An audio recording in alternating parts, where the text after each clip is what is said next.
বিশ্ববিখ্যাত হাফেজ এবং উলামায়ে কেরামদের মুখ জবান থেকে খুবই গুরুত্বপূর্ণ আলোচনা শুনবেন ইনশাআল্লাহ। মুহতারাম হাজিরিন, দুনিয়াতে এমন কোনো মানুষ নাই যে মানুষটা সফল কাম অর্জন করতে চায় না। কিন্তু আসলে আমাদের সফলতা কোথায়? আমরা কি আমাদের যেই মূল সফলতা, যেটাকে আসল সফলতা বলা হয়, যেই সফলতা অর্জন করলে আল্লাহ এবং আল্লাহর রাসূল সন্তুষ্ট হবে, যেই সফলতাকে আল্লাহ তার কালাম পাকে সফলতা বলেছেন, সেই সফলতার দিকে কি আমরা যাচ্ছি কিনা? মুহতারাম হাজিরিন, আল্লাহ পাক রব্বুল আলামিন তার কালাম পাকে ইরশাদ করেন, ওয়াল আসর, আল্লাহ পাক রব্বুল আলামিন সময়ের কসম করে বলতেছেন, ইন্নাল ইনসানা লাফি খুসর, যে প্রত্যেকটা মানুষ ক্ষতিগ্রস্তের মধ্যে রয়েছে, ইল্লাল্লাযীনা আমানু ওয়া আমিলুস সালিহাত। তবে দুই শ্রেণীর মানুষকে আল্লাহ তাআলা এখান থেকে বাদ দিয়েছেন। আল্লাহ তাআলা বলতেছেন ইল্লাল্লাযীনা আমানু ওয়া আমিলুস সালিহাত, যে দুনিয়ার সকল মানুষ ক্ষতিগ্রস্ত, দুনিয়ার সকল মানুষদের মধ্যে থেকে খালি দুই শ্রেণীর মানুষ সফল কাম, যারা হলো ইল্লাল্লাযীনা আমানু ওয়া আমিলুস সালিহাত, যারা আল্লাহ পাক রব্বুল আলামিনের উপর ঈমান আনবে এবং সৎ কাজ করবে।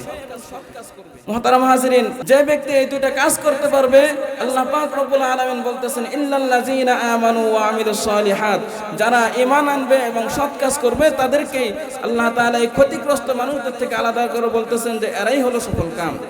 মুহতারাম হাজিরিন, আমাদের সমাজে এখন বর্তমান আমরা অনেক ইমানদার দেখি, অনেক নামাজি দেখি, অনেক সৎ কর্মের লোক দেখি। আসলে প্রকৃত ইমানদার কারা? যে আল্লাহ পাক রব্বুল আলামিন যে ইমানদারদের কথা বলতেছেন, ওই সকল ইমানদার কাদেরকে বলা হয়? ইমানদার বলা হয় যে তাসদীকু মা জাআ বিহি নবী সাল্লাল্লাহু আলাইহি ওয়াসাল্লাম মিনাল আহকাম ওয়াল আরকান। আল্লাহর রাসূল সাল্লাল্লাহু আলাইহি ওয়াসাল্লাম আল্লাহ তাআলার পক্ষ থেকে যে সকল বিধিবিধান নিয়ে এসেছিলেন, ওই সকল বিধিবিধানকে যে ব্যক্তি সত্যরূপে বিশ্বাস করবে এবং সত্যরূপে মেনে নেবে এবং মেনে নেওয়ার সাথে সাথে এগুলোর উপর আনুগত্য করবে, তাদেরকে প্রকৃত মুমিন বলা হয়। আল্লাহ পাক রব্বুল আলামিন তার কালাম পাকে ইরশাদ করেন, ইন্নামাল মুমিনুনা আল্লাযীনা আমানু বিল্লাহি ওয়া রাসূলিহি সুম্মা লাম ইয়ারতাবু।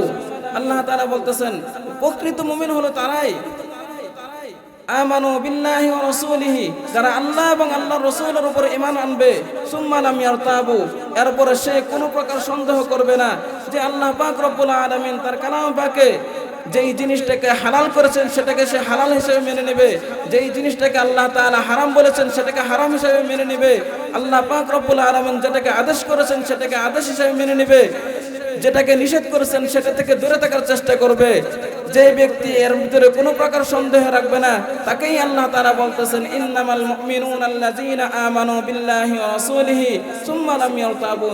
প্রকৃতপক্ষে ঈমানদার হলো ওই ব্যক্তি, যে ব্যক্তি আল্লাহ এবং আল্লাহর রাসূলের উপর ঈমান আনার পরে কোনো প্রকার সন্দেহ পোষণ করবে না, তাকেই বলা হয় প্রকৃত মুমিন।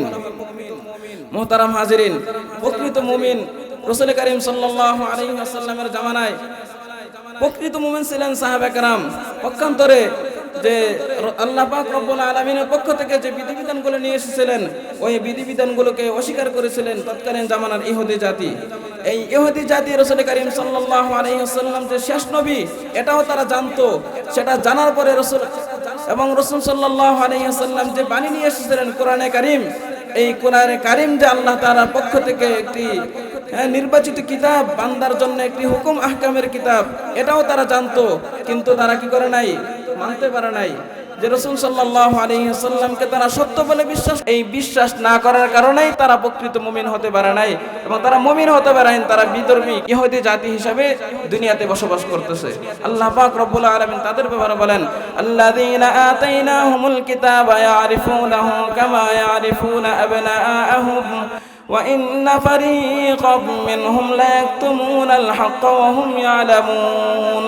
আল্লাহ তাআলা বলতেছেন আল্লাযীনা আতাইনাহুমুল কিতাব, যাদেরকে কিতাব দেওয়া হয়েছে, ইয়ারিফুনাহু, তারা এই কিতাবটাকে এমন ভাবে চিনেছে, কামা ইয়ারিফুনা আবনাআহুম, যেমনি ভাবে তাদের পিতামাতাদেরকে তারা চিনতে পারে। মুহতারাম হাজিরিন, কোন মানুষ কি তার বাপকে চিনতে ভুল করে? তার মাকে চিনতে কেউ ভুল করে? ওই ইহুদি জাতি এই কোরআনকে, আল্লাহর এই বাণীকে তারা এমন ভাবে চিনেছিল যেমনি ভাবে মানুষ তাদের পিতামাতাকে চিনতে পারে। ইয়ারিফুনাহু কামা ইয়ারিফুনা আবনাআহুম, তারা এই কোরআনকে তাদের মানুষ যেভাবে তাদের পিতামাতাদেরকে চিনতে পারে ঠিক ওই রকম ভাবে চিনেছিল। কামা ইয়ারিফুনা আবনাআহুম ওয়া ইন্না ফারীকাম মিনহুম লা ইয়াকতুমুনাল হাক্কা ওয়া হুম ইয়ালামুন।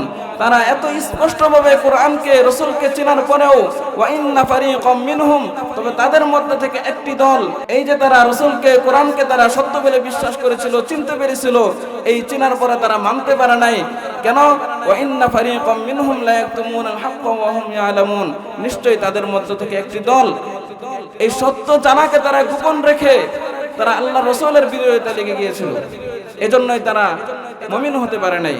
মুহতারাম হাজিরিন, এজন্যই ইমানদারের পরিচয় তুলতে গিয়ে কোনো ভাষাবিদ বলতে চান এভাবে, আরো সহজভাবে বলেন যে প্রকৃত মুমিন ওই ব্যক্তিকে বলবে যে কোরআনে কারিমের বিসমিল্লাহর বা থেকে নিয়ে সূরা নাসের মিনাল জিন্নাতি ওয়ান নাস এই শেষ পর্যন্ত যতগুলো আয়াত, হারাকাত, হরফ, নুকতা যা কিছু আছে, যত বিধান আছে, সবগুলোকে যে অকাট্যভাবে মেনে নেবে তাকেই প্রকৃত মুমিন বলা হবে।